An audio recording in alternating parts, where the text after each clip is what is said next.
ومن الدلائل اللي بيستند عليها أصحاب نظرية المقبرة هي متون الأهرام، وهي مجموعة من النصوص بتتكلم عن صعود الملك للسماء ليحيا في العالم الآخر. بس النصوص دي اتوجدت في 9 أهرامات بس من أصل 120 هرم، والتسعة دول كانوا أهرامات صغيرة أو متوسطة كمان. وفي ناس بتقول إن الممرات الطويلة والمتشعبة جوه الهرم اتعملت عشان تضلل اللصوص.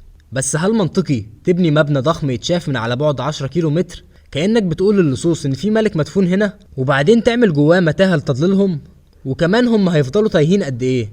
ما في الآخر أكيد هيوصلوا، وإحنا بقينا في دوامة من التبريرات دي بقالنا 200 سنة. ولو بصينا على مدار التاريخ هنلاقي البلاد صرفت كتير على مشاريع طويلة المدى، مشاريع بتعود عليها بفايدة حقيقية. الصين مثلا بنوا سور الصين العظيم على مدار أكتر من 7 قرون، واللي هدفه كانت حماية الأراضي والشعب الصيني من الغارات.